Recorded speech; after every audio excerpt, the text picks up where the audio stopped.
Okay,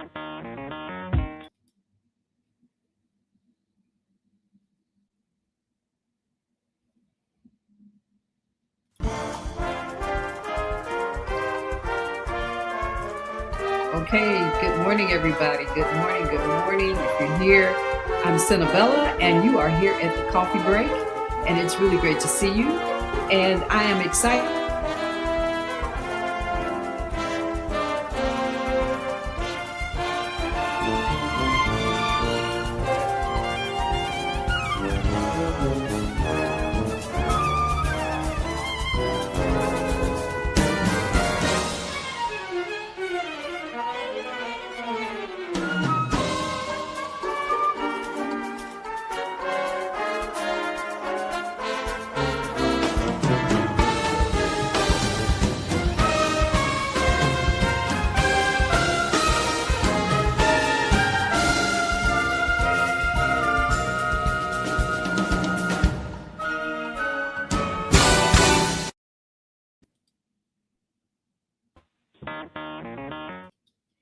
And here we go. It is time to get going this morning. And as we do, I want to thank you again for coming in. If you're here with me, then I'm happier than ever to see you, to know you, and to share this time with you.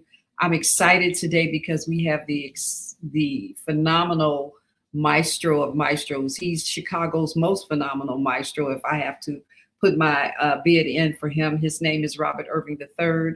And those of us who know and love him affectionately call him Maestro, or we call him Babe. And so how are you today?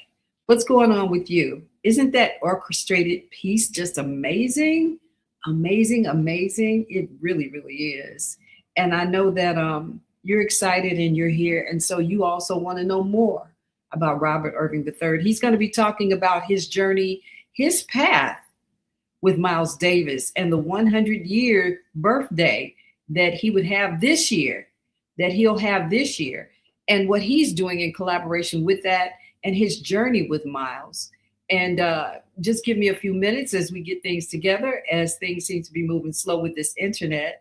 And I hope that all of you all are able to see and hear me. And if you can, give me a comment and let me know. You know I need to hear you talk back to me. So go ahead, and while you're here, go ahead and subscribe and like and share and follow, and let me know where you're from and what you're doing and how you're doing. All right.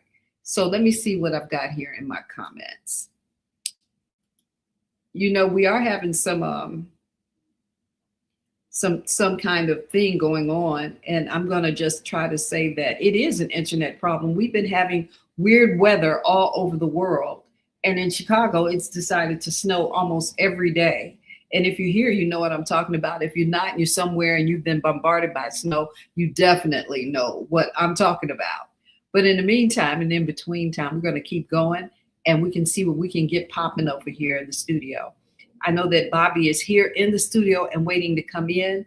And while I wanted to do more in this here moment before he come in this segment, I'm just going to go ahead and put him on the screen so we can start talking and chatting. But before I do, let me see if I can buy myself just a little more time. Bear with me, stay with me as I position myself to get our show going. You see that? In and out, in and out. Okay. All right.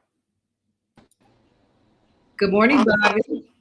Good morning, Senabella. How are you? Okay, you know you're gonna move that camera down so we get a lot of ceiling and a little less of you. Can you, is my Yeah, sound? yeah, right now I see your name over your face, so you need to, yeah. There you go. Here we are. There we go. There we go. That's my guy. How are you? I'm good. It's early, but it's late in Europe. He's late. It's late in Europe, but it's early in Chicago, right? Yeah. Yeah, you've been a whirlwind ride preparing for this here 100 Years of Miles tour and all of the birthday celebrations and things that's happening all over the world. What's it like for you today, just thinking about that? Wait a minute, dude. Let's get that going. Well, there we go. It's a coffee break, right? First of all, let me say I miss you. And it's really a pleasure to see you here. And um, man, you know, I didn't know if I could get you. You know, every time I've asked you to come do my show, you said, "Well, Senabella, you know, everybody's trying to get me to get." So I'm like, I know, but you got to do this. So it was last minute, and I just got back from California. I was there for 10 days for rehearsals, and we kicked off the season of the 100th birthday year of Miles Davis with a concert at Cal State University in Long Beach. And it was a pretty amazing, the energy on the stage, sort of the coming back together of actually three Chicago or four Chicago homeboys, we could say. Really? Daryl Jones, who started with Miles Davis, okay, and on to play with Sting and Madonna, and now with the Rolling Stones for about the last 20 years. Miles did you say Madonna? Madonna, yeah.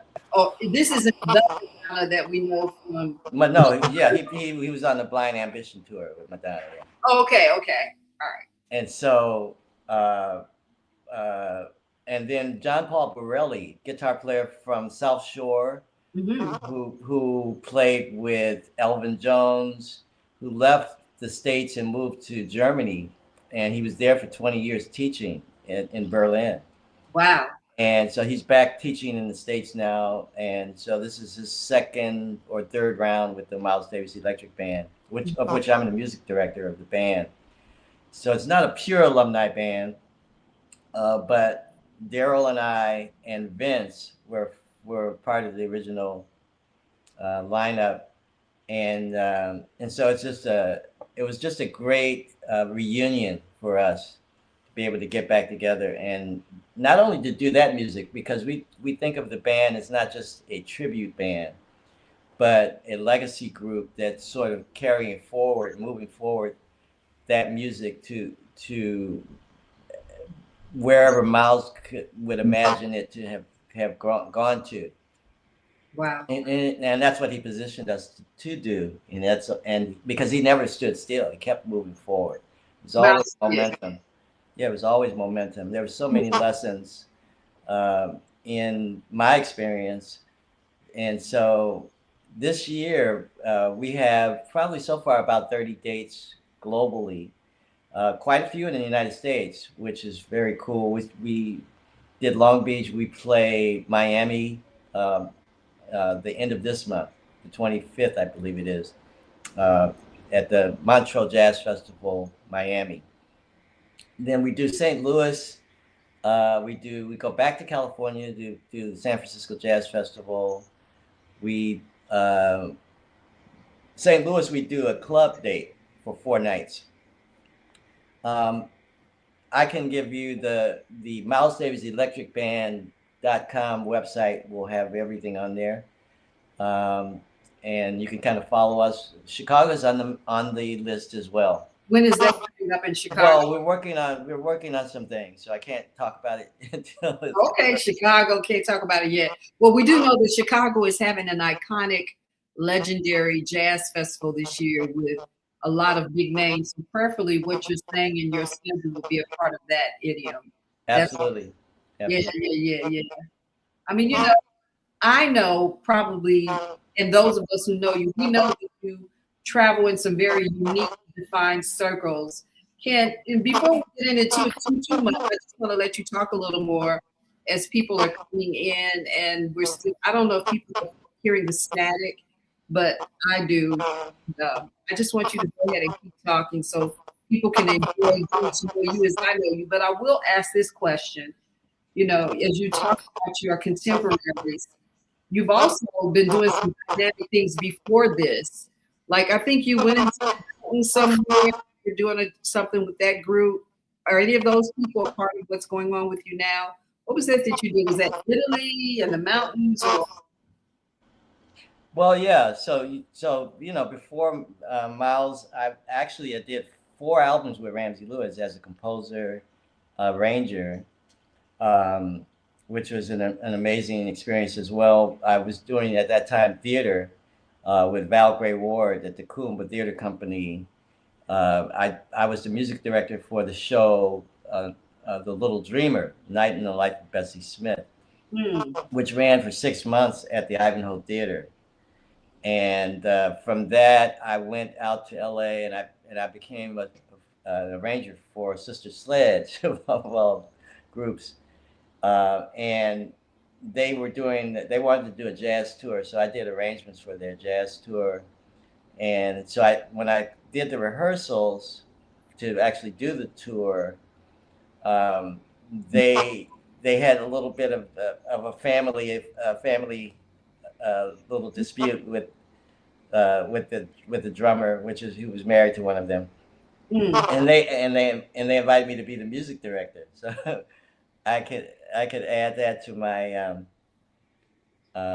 my resume that I was an MD for Sister Sledge. Yeah. For 2 weeks. Well, all of it matters, though, right?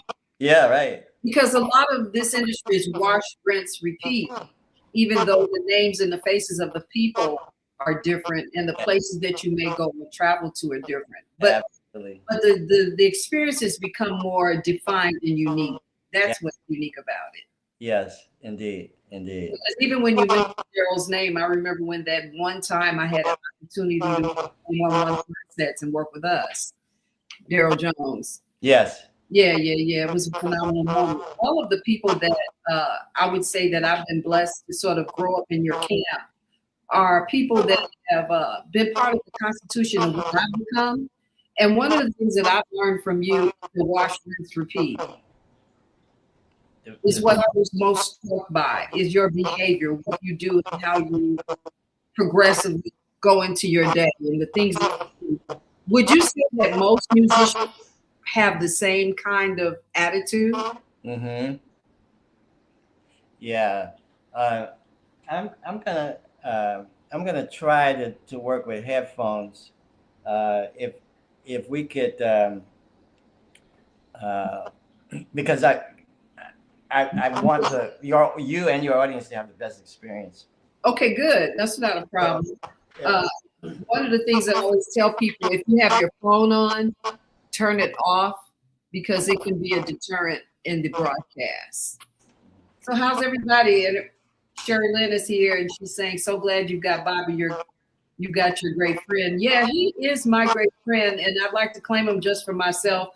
But you know, Sherry, so many people love Bobby, and we do so because we've all been part of the makeup of we're either his students or contemporaries to some degree, and we've all have had this great opportunity to kind of know and understand what we can strive for in this community. So Miles Davis has been, in my opinion, based on my communication with you over the years, someone that has really ignited your career in a specific kind of way. What would you say when asked that question about Miles and yourself and Miles? Because I do know that you spent residential time with him as well back in the day. Sure. Yeah.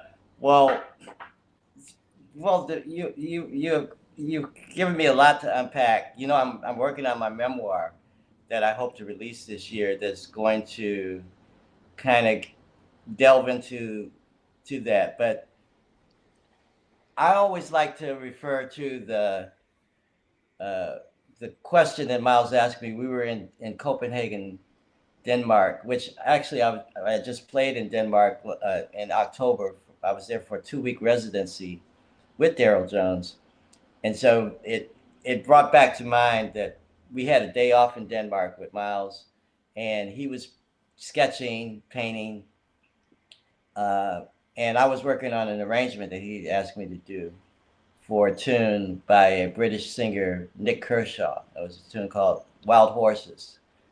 And and there were a lot of assignments that Miles would give me that, you know, we'd end up never playing. That was one of them. Really?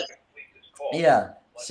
But the point of this story is that Miles momentarily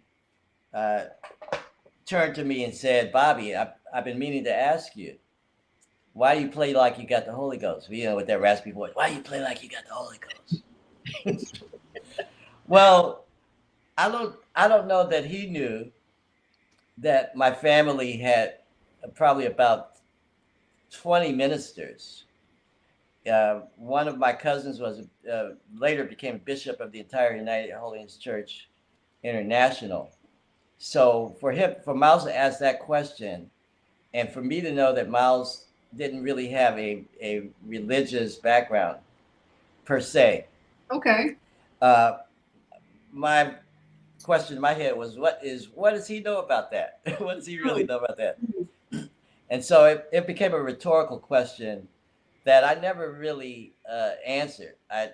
It sent me back to my childhood and experiences growing up and being taken to church by my mother, my grandmother, and how I got to jazz from the church, and that whole experience of the progressive music that was being done in church.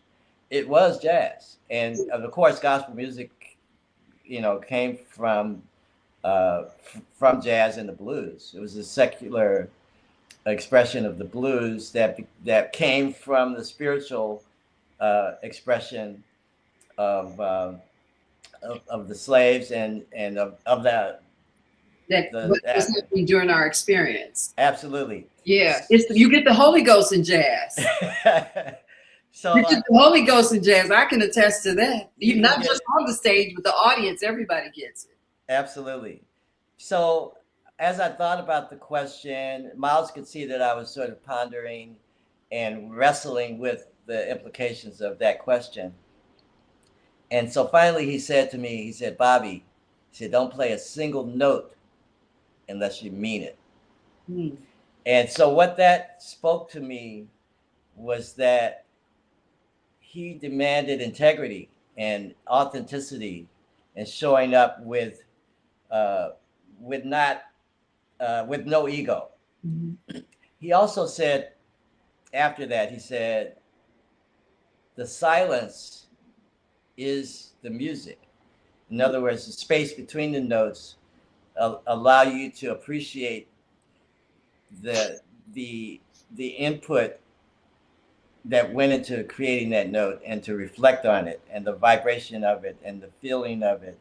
That's why the horn players played long tones, sometimes for hours, just to develop that sound, that note. They're searching for that roundness, that fullness, that completeness. Yes. Of just one note. Because then if you can do that with one note, you can translate that to the rest of the notes. That's a master class in itself. Mm-hmm. I watch a lot of Japanese documentaries, and one of the things the artists always speak of is the space between the art. Yes. So what you're speaking about is exactly that. Yeah. It's about that breath. Absolutely. So if the sky was filled with stars, then there would be no appreciation of the night sky.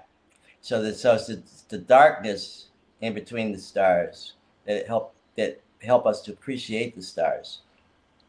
So Miles's comment, it informed my work not only as a player, mm-hmm. where I began to listen internally and draw from what I heard and felt internally, not just as a frivolous expressionism or whim, but as an intentional sort of mining of the diamonds and the golds that exist musically already, and we're just interpreters and miners of what already is in existence.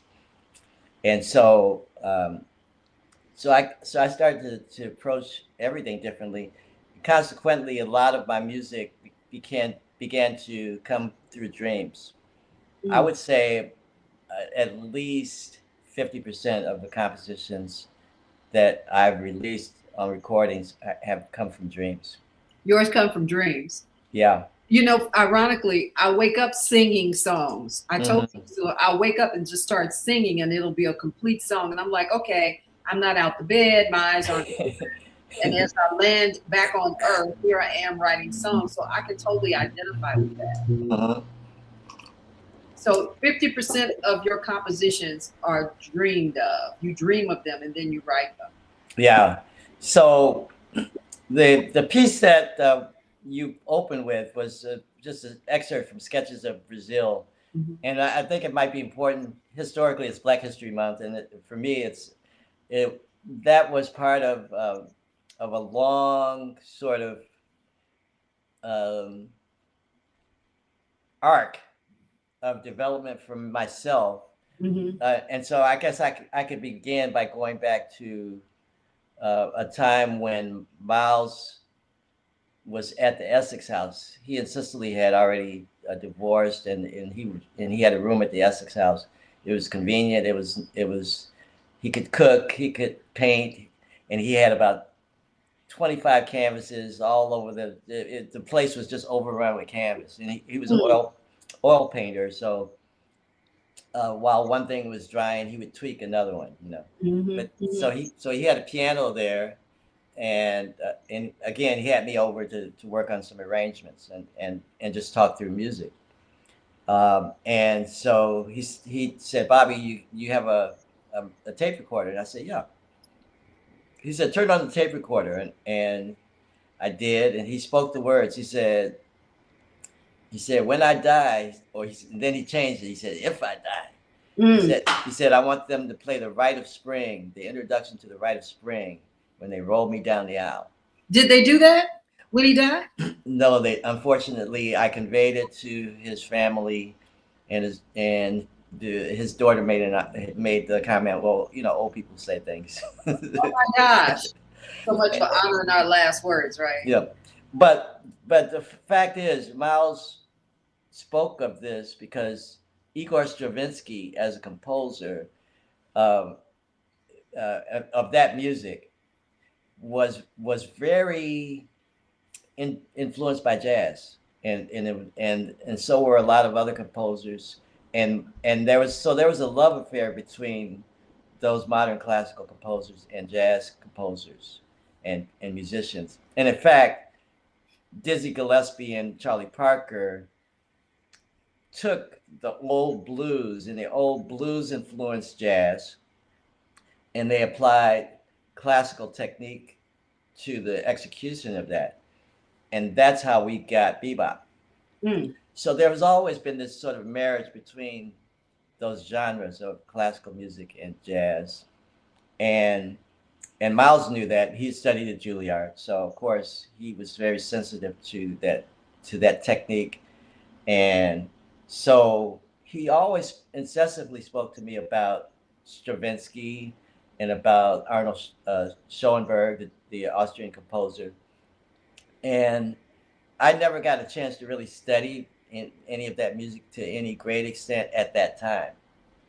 But we were in the process, Miles was in the process of sort of transitioning from uh, the rhythm section based performance aesthetic to do more orchestral stuff again. So, and remember, Gil Evans was the arranger who had done Sketches of Brazil, or I'm sorry, Sketches of Spain in 1959, Porgy and Bess and that music, which incidentally, a lot of what Gil did was influenced directly by Ahmad Jamal, Mm. because Ahmad Jamal Why not? was here in Chicago. See, this all happened here in Chicago. What? Uh, I didn't realize that. Yeah, so Ahmad Jamal had a club in Chicago. It was called Alhambra. We have a Oh, I've heard of the club, but I didn't know that history. Yeah. So Ahmad Jamal and his style, he was from Philly. His whole style was very different from anything else that was going on. It became what defined what they would call the third stream of cool jazz. Mm. It was based on Ahmad Jamal's concepts, by and large. Now nobody really credits him so much, but Miles, when Ahmad Jamal would perform in Chicago, Miles would be performing over at the Sutherland, and Sun Ra would be performing, and they would leave their gig and go and listen to Ahmad Jamal or go listen to Sun Ra. And so a lot of the influences came from that culture. Ahmad Jamal was the first one to influenced the Pershing room to get a good grand piano.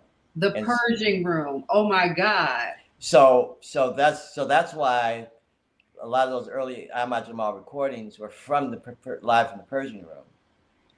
So there was a lot. Louis Armstrong was here. That's where he met his wife here, and so on. So everybody was coming here to develop. There's this cultural development thing about the Midwest and Chicago in particular, that people would come here and then they'd go to New York and LA and make it big, but they started and they developed here. Why do you think that's the case, though? Just what is that all about? That people come to Chicago, feed off of the essence of the spirit and the creativity and growth, and even people here, and then leave, go somewhere and make it big. And you think that the stamp is made here as they go there? What is that all about? It's like, is this the school for that? That interprets that? Well, yeah, and so this is the Midwest. So if you think of the country as a body, and we have a root chakra, and we have a heart chakra, and we have a crown chakra. Right. Well, the root chakra for the country is the East Coast. The heart chakra is the Midwest, Chicago, and then the West Coast is, so it's more cerebral up here. Here, it's more heart-centered, more connected to the roots of everything. Cerebral heart. Yeah. I love that. And then New York and the East Coast is about groundedness and survival. So you got to work hard to survive. Look, I just want to stop right here because we have to take a break. It's just going to be a minute, folks. We're going to come right back. We got to give some honor to the sponsor. Everything we're made of contains light. From the sun that feeds our world to the energy that flows within us. With LifeWave X39, we've found a way to put that light to work. With X39, we achieved something remarkable in the field of wellness and science that others could not. By utilizing LifeWave's unique patented technology, X39 uses light to elevate GHK-Cu, a copper peptide known to support overall health and wellness. Unlike traditional light therapy, X39 uses the body's own infrared light to naturally increase vitality. By gently stimulating the skin with light, our non-invasive, non-transdermal X39 patches help you conquer your active lifestyle and pave a new way to vibrant health. If you're here in the room still, then I'm going to bring back to stage Robert Irving III. I know that many of you have come in early and we're getting a great part of this conversation. I'm Senabella, your host, and let's get him back on point with us. Come on, Bobby. Yeah. We talk about that root chakra and everything in the whole Chicago discipline and moving forward. So I don't want to interrupt anymore. Please go ahead. I'm just as excited as everyone else as I continue to learn more. Yeah. So going back to the experience with Miles at the Essex House, what happened after that is he asked Gil Evans to go back in the studio and let's do an album with strings and like with orchestra. They had never recorded with strings. There are probably many reasons for that. Budget, well, probably mainly budget and time, the time that it takes. But what I found in some of my research is that every time Miles was sober for any period of time, he gravitated toward the orchestral music. And when he started going back to that other way of life, he tended not to have the focus and concentration to do that music, but he had a love for it. And so Gil was kind of age. He was getting up there. And so Miles asked him to mentor me. And so I had the great fortune to be able to sit on Saturday afternoons for 2 hours for about 3 months with Gil Evans at Miles's place. Miles would prepare something to eat. And Gil would take me through his charts and scores. We'd talk about just technique, he would always tell Miles that I soloed, that say Bobby soloed like an arranger, because I, you know, like my solos were an arrangement. And so once we kind of went through that, we started to do transcriptions of pop songs for a ballad album. It was going to be a whole ballad album with strings. And so we did Through the Fire, Shaka Khan. We did What's Love Got to Do with It, and a bunch of other songs. So the only thing that survived were Human Nature and Time After Time, that went on the You're Under Arrest album that I produced. Really? And so, and without strings or horns, and it was because we ran out of time. There was just not time enough to produce that kind of project. And besides that, Miles decided to leave Columbia Records. That's right. I remember hearing about that. And he moved to Warner Brothers, and we could, you'll have to read my memoir to find out why he left. Well, you know what? Whether you talk about it here or not, there is so much. You have so much context and content that is going to be provided when you release your memoir this year, as I'm releasing my book this year too. Yeah, as you should. Right. Thank you. Well, mine is closely associated to you and all my experiences as well. But content and context, that's what's important, right? Absolutely. And I kind of lost my frame of thought because I went off board for a minute. So I'm going to just let you take it back over, because I don't know where I was at. I think I'm a little laid in and excited as everyone. Yeah. So the aftermath is that kind of life kind of moved on with Miles at Warner Brothers. I was no longer involved in production, and there were specific reasons for that. It was, and partially by choice. And so when I left the band in 1988 to do work with other artists, I produced Jerry Lynn Carrington's album, which did really well. I created the group ESP, which was a Miles alumni band, and we toured around the planet. And recorded an album in Japan with Bobby Broom and Daryl Jones and different saxophone players. Kirk Whalum actually played on the record with us. Is that right? Yeah. And so from that time, from the time that Miles died until my time of being offered to do the Sketches of Brazil commission, I had dreams of Miles at least 4 times a year for a period of 9 years. Wow. I chose to wear this shirt because it kind of ties into this particular story. This is you gotta pull the camera down so it's shirt a little bit. Let's get nice shirt too, Bob. Nice. So this is one of the few garments that sort of survived my time from the Miles time. I bought it while I was on tour with Miles. Really? It looks fresh. Yeah. And it was made in Paris. It was a Paris designer, I think, but I bought it in Stockholm. And I was one of the few people in the band who would sort of compete with Miles in terms of fashion. And so consequently, before Miles would select his clothing, he had a valet, and he had, like, in his room, he'd had maybe about 20 outfits. And his valet would help him choose and select what to wear that particular night. All the shoes. They called it a valet then. Right. Come on.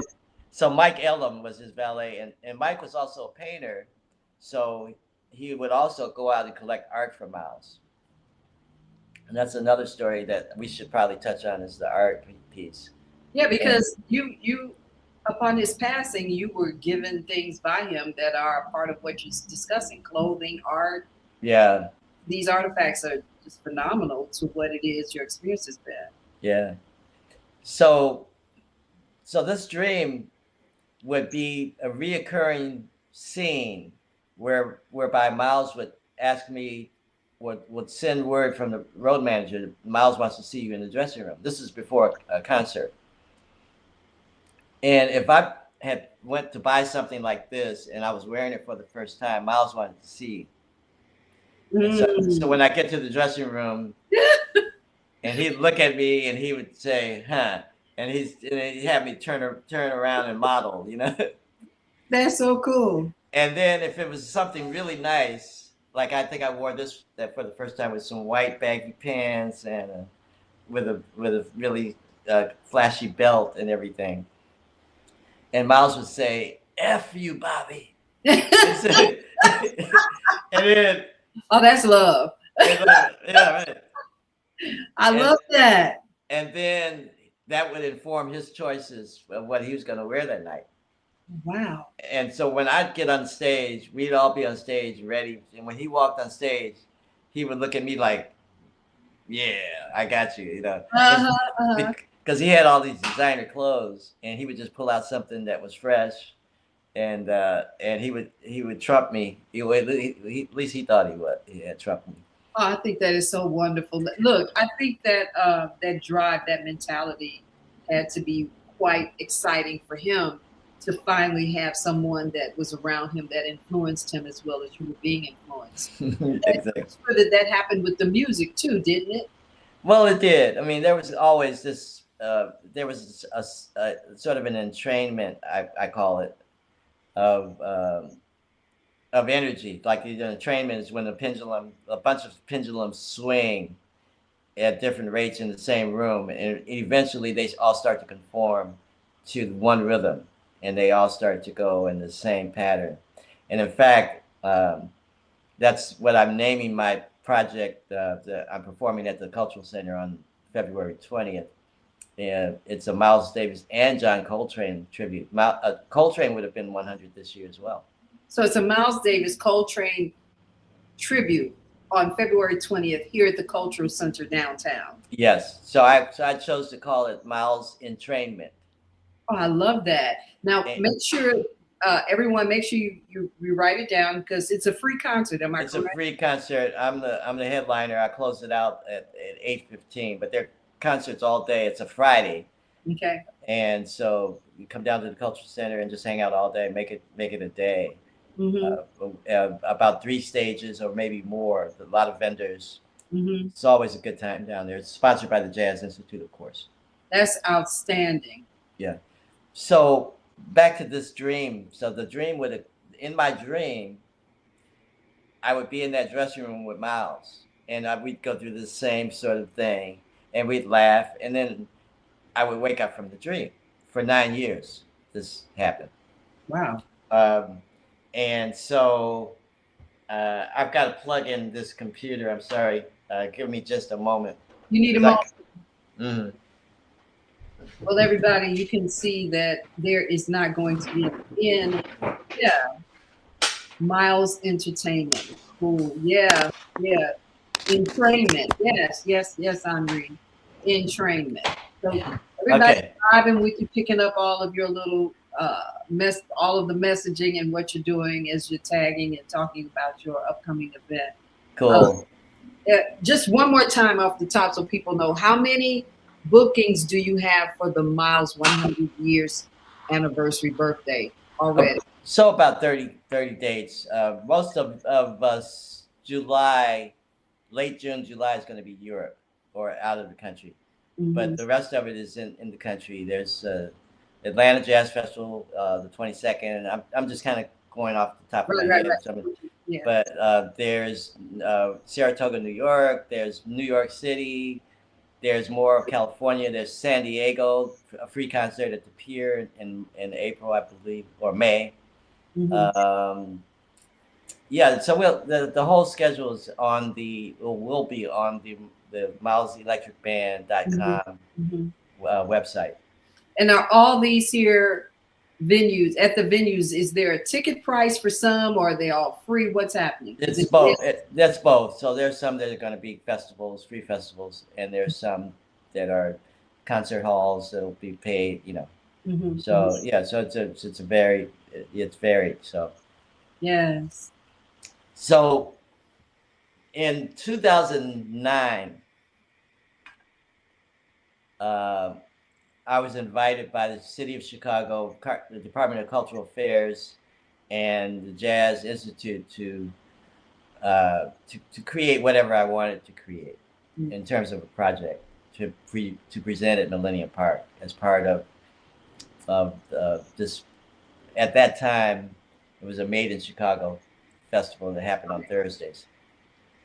So I thought about it, and doing my research, I realized that 2009 was 50 years after Sketches of Spain had been recorded. And it was also the 50th anniversary of the death of Gaeta Villa-Lobos, the Brazilian composer.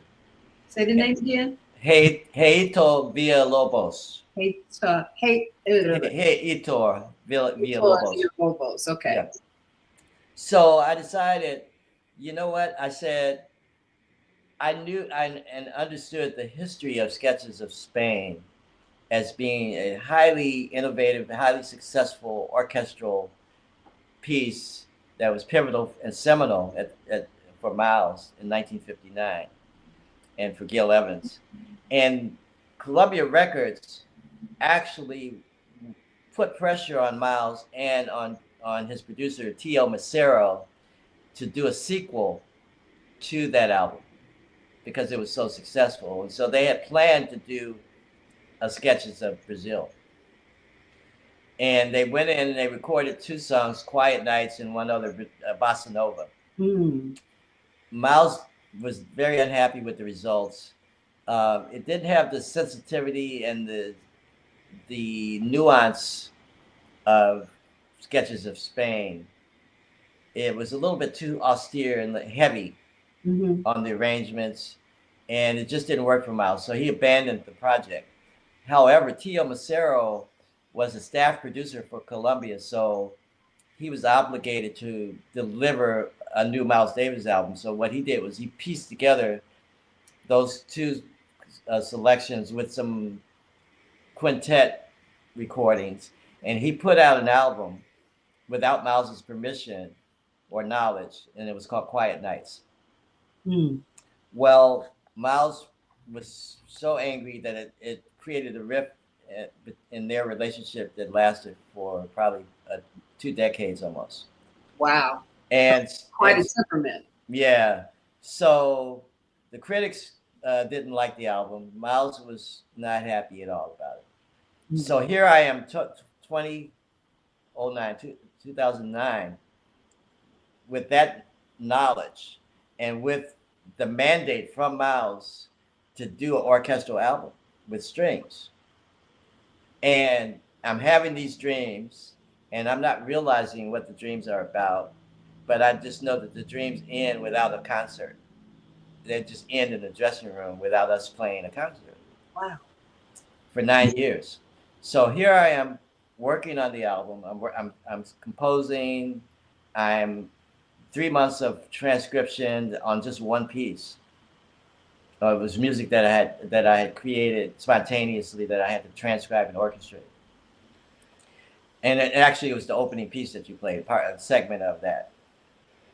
So I'm getting close to the completion of this thing, but I had a piece that was based on the degradation of the rainforest, the Brazilian rainforest, and it was influenced by a painting by a great painter, Totonio. And I went to sleep, and I had a different kind of dream about Miles. Not about Miles, but I would say with Miles. It was a lucid dream whereby I was awake in the dream, and I knew that I was dreaming, sort of like the Matrix. You have your avatar that's having the experience. And I'm in a room in an apartment in East St. Louis, and Miles opens the door, and John Coltrane, and Thelonious Monk are standing there. And Miles says to them, Bobby's here to share with us some of these harmonies, new harmonies that he's working on. He said, from the future. So I walk back, and there are 2 other guys back there who I presume are a bass player and drummer, who I didn't know or recognize in the dream. But the rest of them sat as I sat at the piano. It was an upright piano in the corner. And I sat and played these harmonies. And they sat back, and one of them had a cigarette, and they eyes closed, and it was like they were soaking in, just drinking in the sound of my harmonics. And then I woke up from the dream, and that was the harmony that informed that segment of the music where I needed this darker kind of color, and that appears in this in a tune in the Sketches of Brazil suite. So I finished the piece. Of course, the concert was a success. There were 12,500 people at Millennium Park that day. The weather was beautiful. Wallace Roney, who was mentored, the only trumpet player mentored by Miles, was featured trumpet player. Fareed Haq, the Pakistani/Chilean guitar master, played classical guitar. And actually the son of Gil Evans, Miles Evans, was featured on trumpet that day. And I had the concert master, my concert master was the violinist for the lyric opera. I had a few people from Chicago Symphony Orchestra, quite a few from the Grand Park Symphony, and my contractor was from the Illinois Philharmonic. And they were all juxtaposed with some of the top jazz horn players in the city, Norman Palm Jr., Leon Q, and on and on. Mm.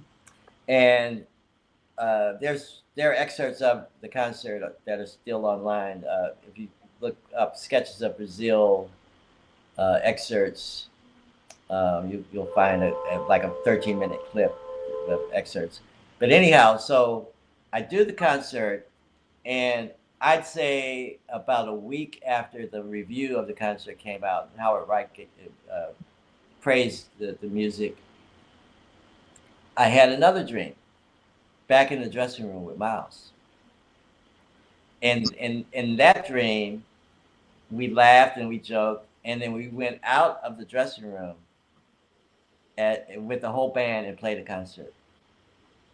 And not only did we play a concert, but we played an acoustic concert that was in the middle of a large atrium that looked like it went into infinity in both directions, and there was like a live stream that we jammed, and it streamed to the world, to the cosmos. And so what that dream told me, and I didn't have the dreams anymore. So what that dream informed me of was that I had fulfilled my obligation to Miles. Wow, you didn't have any more dreams after that? Yeah. That's amazing. But we're going to stop really quick and pay homage to what's going on here at the Female Solution. Everybody, thank you so much. Hold on. Let's come right back. We'll be back in a short minute or so. Bobby, hold on. We'll be right back. It's such a pleasure hearing everything from you. Here you go. Leaders of nonprofits empowering worlds. Let's go. But the vision that God gave me, I felt that it was time for me to step out and work on the vision that God gave me. We need look no further. We have a unique voice. We have a unique talent pool.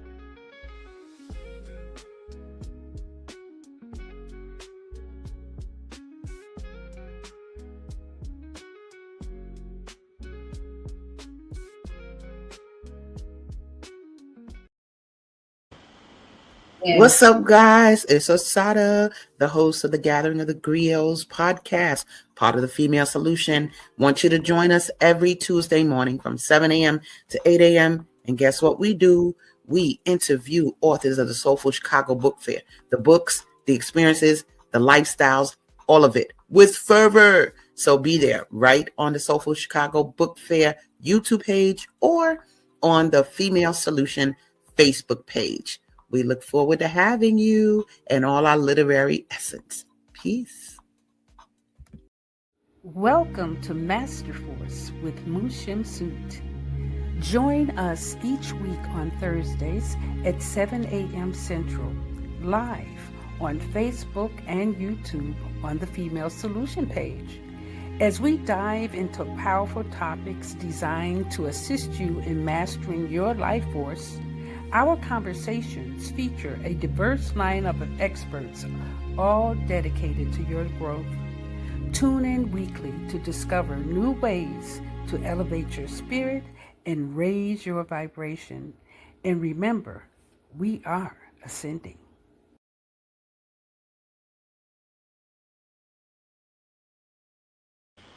Now, Bobby, you know I had to play that last one because that's so you. I wanted to say, I love your sponsors, These sisters are people women who have shows here on the Female Solution. Mm-hmm. Such a wide variety of them. Dr. Naima Latifi, founder and executive producer of the Female Solution and the broadcast services, has very meticulously put together a collection of not only females now, but we also have men who are doing our shows. So awesome. I just know that last piece, Wushim Suit, I said to myself, I forgot, I need to make sure people know that you not only, look, there are so many things that you do and their disciplines are so phenomenal and dynamic and they really affect human beings, just like your music and your experiences, but you're also a Reiki master. Yes. Right? And talk about that just a little bit before we go. Just give it a little pinch so we can get right back to it. Because we only got a few short minutes left, so I don't want to close on. Well, if you would allow me. Yeah, sure. Whatever you want to do. Let's go. So that same night that Miles asked me to turn on the tape recorder, he then turned to me and said, Bobby, you should try painting because painting is a music that you can see, and music is a painting that you can hear. And I thought about that. And I said, Miles, that's very profound. I said, couldn't we also add to that cooking, culinary arts? It's music that you can taste, and so on. And so when you talk about Reiki and energy work that I do, it's all the same thing. It's color, it's sound, it's energy, it's movement. And so not only am I doing Reiki, but I've invested in the Rife machine technology, and it's based on the premise of the soprano singing the high note and she breaks the glass. Do you know this? You've seen that Memorex commercial. We remember that. And so the Rife machine technology is based on that same concept where you generate sound frequencies that then can affect pathogens, bacteria, and so on. And so it's become a sort of an important part of who I am and what I do. That's I'm glad that you asked about that. Well, let me just say this. The thing that I think that we all who know and follow and love, support and work with you, your community, I'm just speaking of the community of those of us who are in the disciplines that you are part of. We all kind of know and understand that we can come to you for many things. Now, getting to you might not be as easy. Because as close as we are as people, right? Mm-hmm. You and I, my life in music has spanned probably longer with you than I have with other people, but there's a conglomeration of it. But the truth is that Miles affected you in a specific kind of way. What of these things are similar to your experience with Miles? What was he like in that regard? Well, Miles was very young when he started. He was a teenager when he found himself at Juilliard and working with Charlie Parker, who he worshipped. And he wanted to go to Juilliard so that he could be there. And Dizzy Gillespie and how Dizzy told Miles, if you really want to be serious about the horn, you need to play the piano.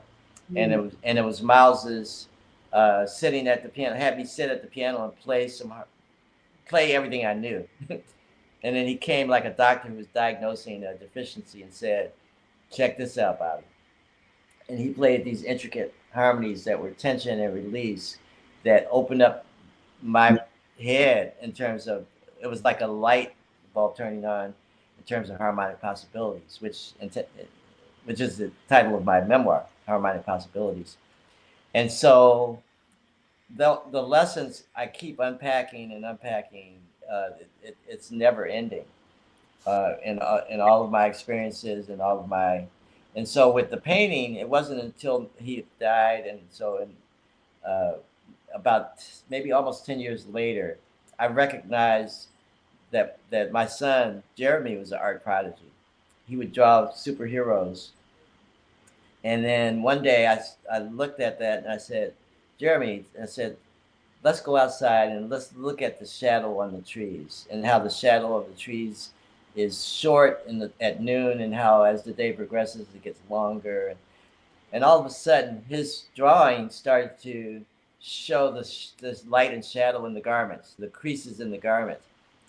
And he got to a point where by the time he got ready for high school, he was able to get like a 75% scholarship at Chicago Academy for the Arts as a visual artist. And so it was around that time that I thought to myself, well, I could barely draw a stick figure, but if it's in my son, then it must be genetically in me somewhere. And so that gave me sort of the courage and the impetus to delve into the art. And you can maybe see a couple of my pieces behind me.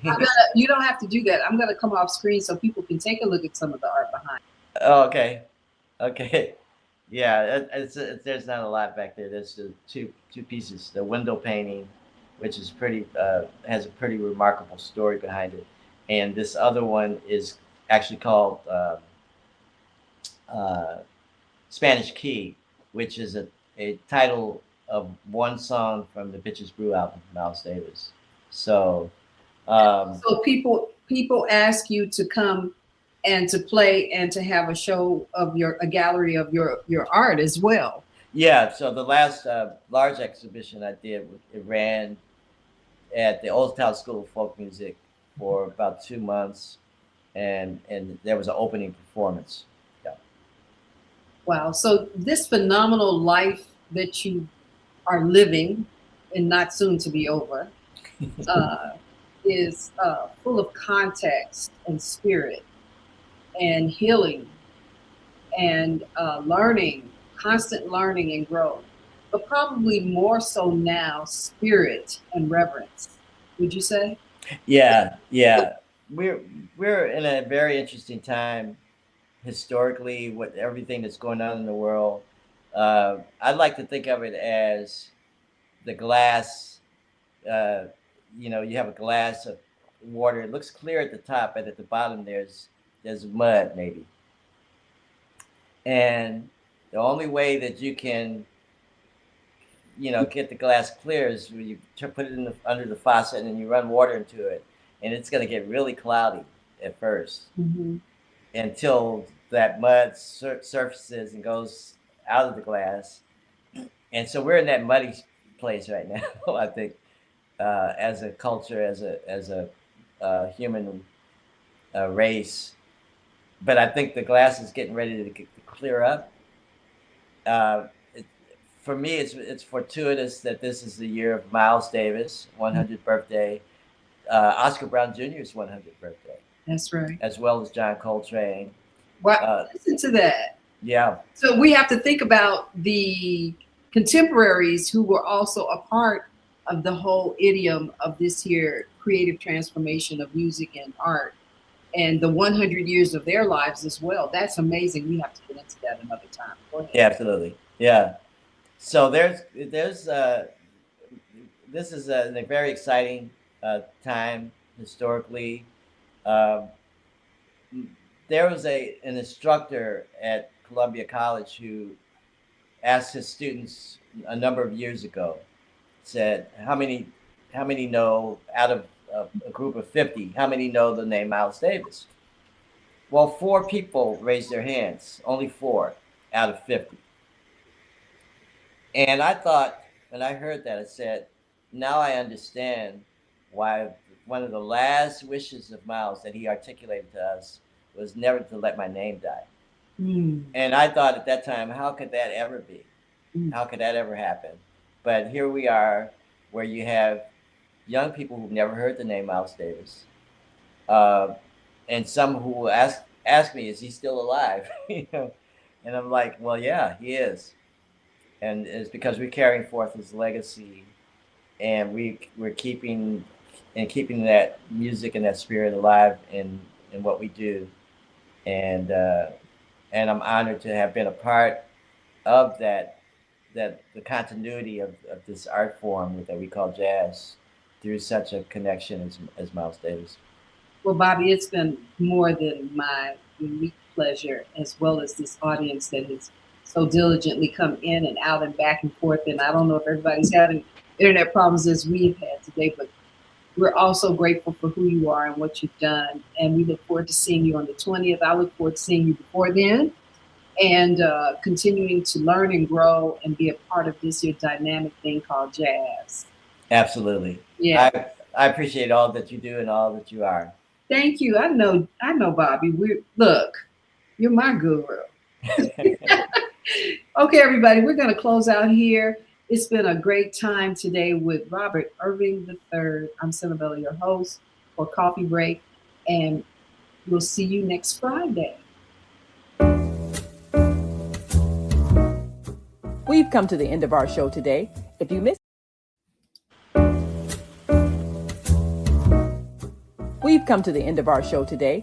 missed any broadcasts, go to our website for the audio and video archives at www.thefemalesolution.com. On behalf of our team of radio hosts, I'd like to thank all of you who participated in today's discussions. And to our global family joining us from all around the world, we say thank you. To our family in China, xie xie. India, Dhanyavad. Japan, arigato. Korea, kamsamnida. Russia, spasiba. Germany, danke. Poland, dziękuję. France, merci.